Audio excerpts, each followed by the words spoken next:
اعوذ باللہ من الشیطان الرجیم بسم اللہ الرحمن الرحیم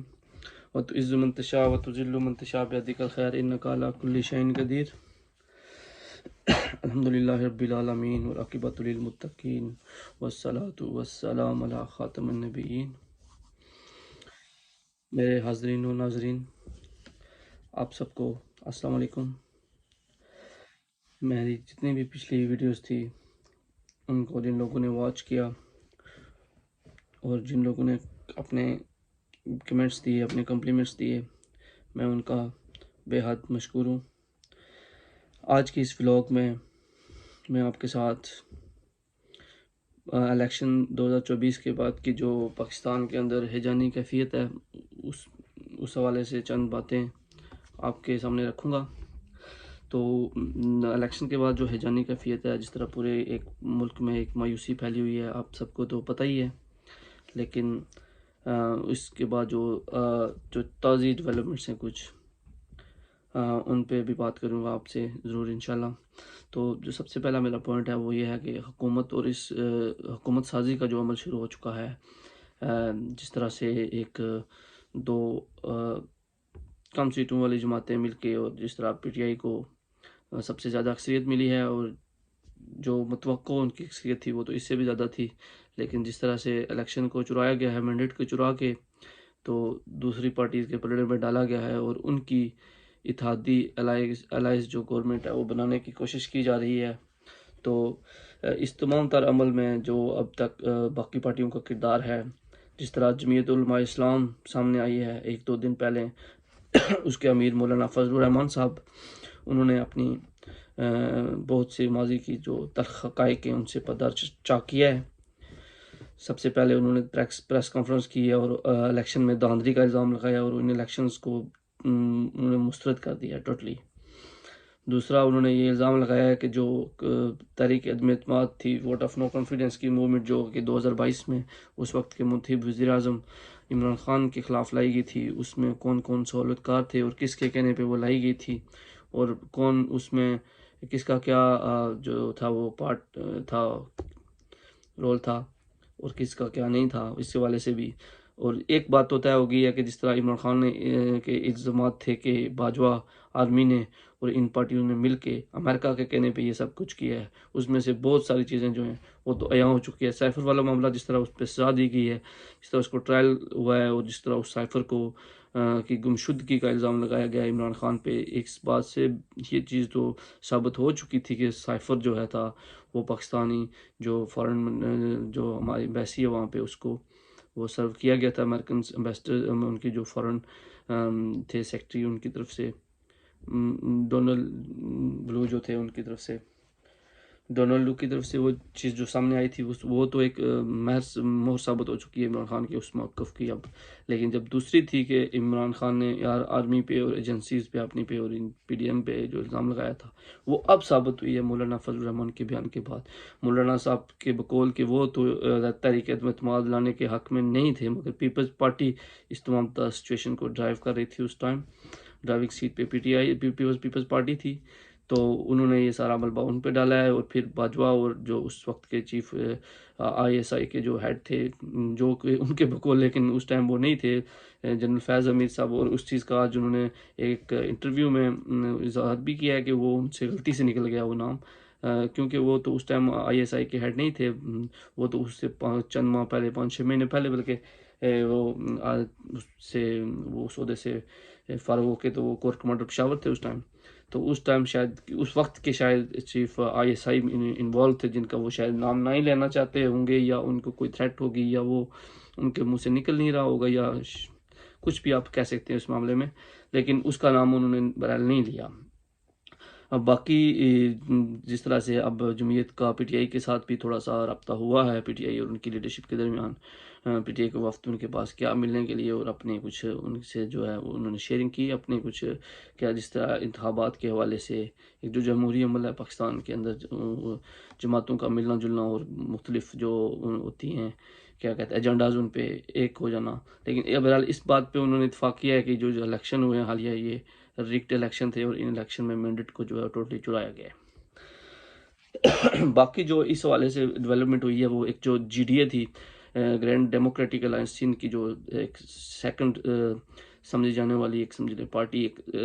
سیاسی اتحاد تھا بہت ساری پارٹیز کا پیپلز پارٹی کے خلاف،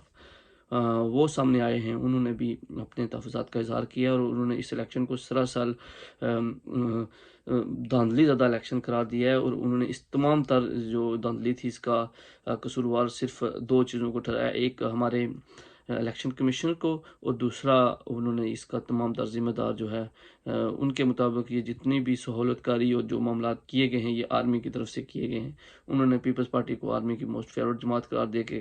ان پہ الزام لگایا کہ یہ آرمی نے ان کو پیپلز پارٹی کو سندھ میں اکثریت سے جتوایا ہے، اس کی ذمہ دار آرمی ہے. یہ الیکشن کا جو مینڈیٹ ہے باقی پارٹیز کا چروا کے تو پیپلز پارٹی کے پلڑے میں ڈالا گیا ہے اور پیپلز پارٹی کو آگے لانے کی کوشش کی گئی ہے.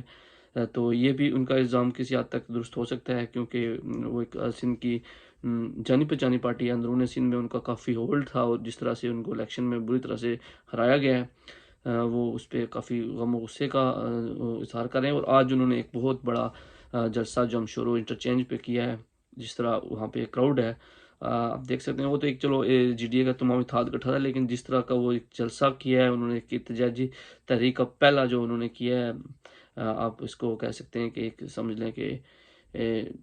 ٹرننگ پوائنٹ ہے وہی سندھ کی سیاست کا، کہ انہوں نے جتنا نمبرز شو کیے ہیں اور جس طرح وہاں پہ کراؤڈ تھا، تو میں نہیں سمجھتا کہ وہ کوئی پیپلز پارٹی کے جلسوں سے کم تھا. میں تو سمجھتا ہوں کہ وہ ان سے بہت زیادہ بڑا جلسہ تھا. تو اس بات پہ پاکستان کی جو مقتدر حلقے ہیں ان کو لمحہ فکریہ ان کے لیے کہ یہ کیا ہو رہا ہے پاکستان میں. مختلف پارٹیز، مختلف جو پاکستان کی ایک اکثریت ابھی جو ہے وہ ایک غم و غصے اور ہیجانی کیفیت میں ہے اپنے اداروں، اپنے اس سیاسی نظام کے خلاف. تو یہ ایک بہت بڑا سمجھ لیں ریفرینڈم ہوا ہے آج سندھ میں، کہ سندھ کی عوام نے اس الیکشن کو سراسر مسترد کیا ہے.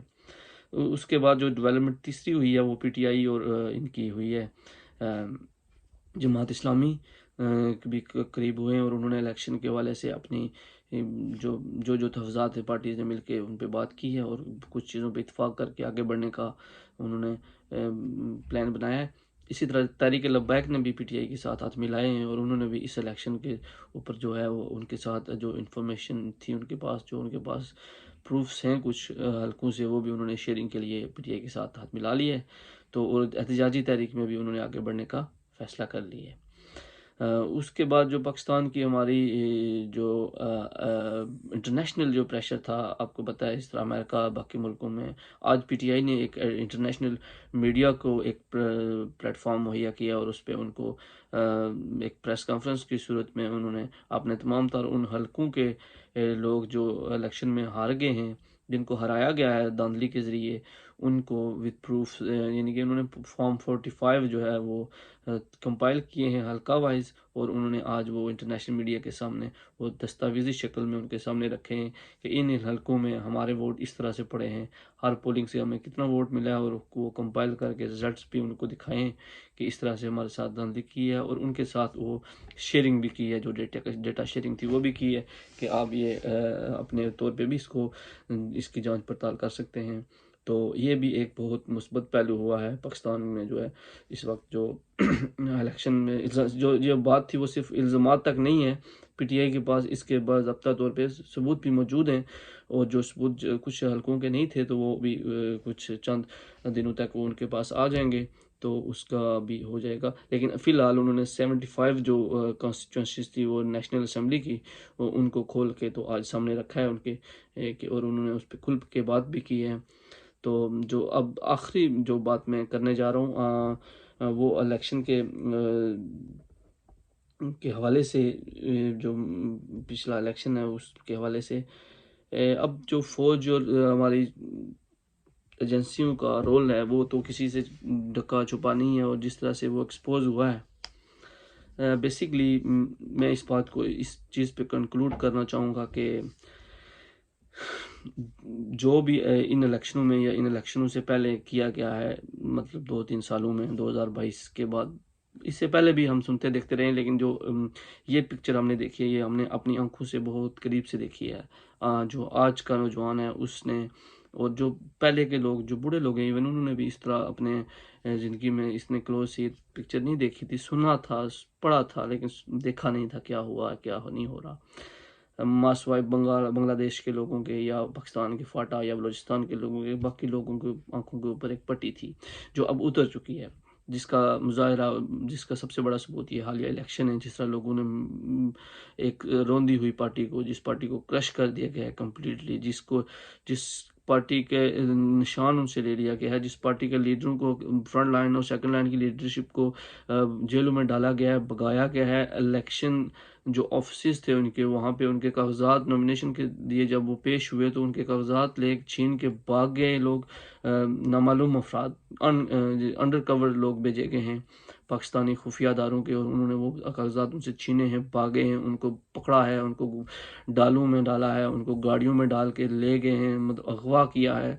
اریسٹ کیا گیا ہے، بعد میں چھوڑ دیے گئے ہیں۔ جس طرح سے یہ ایک الیکشن اس طرح سے کروایا گیا ہے پاکستان میں، یہ تو ایک پری پول اور پوسٹ پول جو ریگنگ ہے وہ اس سے ظاہر ہوئی ہے۔ یہ کبھی بھی تاریخ میں پہلے میں پاکستان کا تیسرا چوتھا الیکشن دیکھ رہا ہوں، لیکن اس طرح سے دھاندلی میں نے یا اس طرح سے دیکھا سنا کبھی بھی نہیں تھا جس طرح سے ان الیکشن کو دیکھا ہے ہم نے غور سے اور قریب سے۔ تو ان الیکشنز کے بعد میں یہ سمجھتا ہوں، یہ جو میری ذاتی رائے ہے اس پہ یہ ہے کہ پاکستان ایک ٹوٹلی جو ہے وہ آپ کہہ لیں کہ سپرمیسی آف ملٹری پاکستان میں اس ٹائم پریویل کر رہی ہے، اور یہ ہمارا اسٹیٹ ہے وہ ٹوٹلی آپ کہیں ڈومیننٹ ہے انڈر ملٹری کے، جس کے اندر بہت سارے انسٹیٹیوشنز جو مین آرگنز ہیں آپ کی ملک کو سنبھالنے والے، جس میں آپ کی کنزیکٹیو آتی ہے، آپ کی لیجسلیٹو اسمبلی لیجسلیٹو انسٹیٹیوشنز آتے ہیں، آپ کی جو عدلیہ آتی ہے، یہ تمام تر جوڈیشری اور یہ سارے جو ہیں اس میں ان کے انڈرز ہیں۔ آپ کی جو ایڈمنسٹریشن ہے، یہ جو 4 پلرز ہیں، یہ چاروں پلرز جو ہیں آپ کے اس ٹائم ملٹری ڈومینیٹڈ، جو شرح وہاں سے آتا ہے وہ یہ فیصلہ ہوتا ہے، عدالتوں میں وہی فیصلہ ہوتا ہے، الیکشن کمیشن میں وہی فیصلہ کرتی ہیں عدالتیں، وہی جناب باقی جو ادارے ہیں وہ کرتے ہیں وہی چیزیں۔ جو ہے آج سے پہلے جو پارلیمنٹ تھی جس کو آپ ایک ڈمی پارلیمنٹ کہہ سکتے ہیں، اس میں بھی ایسے ہی فیصلے ہوئے ہیں، ایسے ہی قانون سازیاں ہوئی ہیں۔ تو اب بھی ایسی کوشش کی جا رہی ہے، جو ایسی پارلیمنٹ بنا کے پھر ایسے فیصلے کرانے کی، پھر ایسی گورنمنٹ بنانے کی صوبائی اسمبلیوں قومی اسمبلیوں میں۔ تو یہ ایک پاکستان کی جو عوام جس طرح سے انہوں نے 2024 میں رد عمل دیا ہے، اور دوسری طرف جس طرح سے یہ ادارہ پاکستان کی عوام کے ساتھ کھلواڑ کر رہا ہے سر عام، تو یہ ایک پاکستان کی تباہی کا منہ بولتا ثبوت ہے کہ یہ پاکستان کو تباہی کے دانے پہ لے کے جانا چاہتے ہیں۔ دنیا کے اندر یا جتنی بھی دنیا میں ملک کے ممالک ہیں، جمہوریت ہے جہاں پہ جمہوریت جو ہے وہ اپنے عروج پہ ہے، وہاں پہ ایسے کبھی بھی نہیں ہوا نہ ہوتا ہے۔ وہاں پہ جو پبلک کی رائے ہوتی ہے اس کو مقدم سمجھا جاتا ہے، اس کی عزت کی جاتی ہے، اس کی حوصلہ افزائی کی جاتی ہے، اور ان پارٹیز کو موقع دیا جاتا ہے آگے جانے کا، اور ان کے فیصلوں کا تمام ادارے احترام کرتے ہیں کیونکہ وہ عوام کی منتخب کردہ لوگ ہوتے ہیں۔ انہوں نے عوام نے ان لوگوں کو آگے بھیجا ہوتا ہے، اور ان کے جو فیصلے ہوتے ہیں ان کے مطابق ادارے چلتے ہیں اور ادارے چلائے جاتے ہیں۔ اداروں کے سربراہان اس چیز کو کنسیڈر کرتے ہیں وہاں پہ کہ یہ ایک مطلب جو ہماری گورنمنٹ ہے یہ سب سے سپریم ہے، کیونکہ یہ عوام سب سے سپریم ہے، اور عوام نے جس کو الیکٹ کیا وہ سب سے سپریم ہے۔ تو میں اپنی جو باتیں تھیں وہ آپ کے سامنے رکھی ہیں، تو میں انہی باتوں کے ساتھ آپ سے اب اجازت چاہتا ہوں۔ میں نیکسٹ اگلے ولاگ میں آپ کو پھر انشاءاللہ ملوں گا، تو آپ میرے اس ولاگ پہ اپنے خیالات کا اظہار کیجیے گا، مجھے پوائنٹ آؤٹ کیجیے گا جہاں پہ میں غلط ہوں، تو میں انشاءاللہ تعالیٰ آپ کو پازیٹیو جواب دوں گا اس کا اگلے ولاگ میں۔ میں وہ آپ کی وہ کمنٹس، آپ کی جو رائے ہوگی اس کو پڑھوں گا، اس کا احترام کروں گا، اور پلیز لائک کیجیے گا، سبسکرائب بھی کیجیے گا، اور بیل آئیکن پہ بٹن دبائیے گا، اور پلیز شیئر بھی کیجیے گا، کیونکہ میرا یہ ولاگ زیادہ سے زیادہ لوگوں تک جا سکے اور لوگ اس کو دیکھ سکیں۔ تو میں آپ کو انہی الفاظ کے ساتھ خدا حافظ کہتا ہوں۔ پاکستان زندہ باد، پاکستان کی عوام زندہ باد، خدا حافظ۔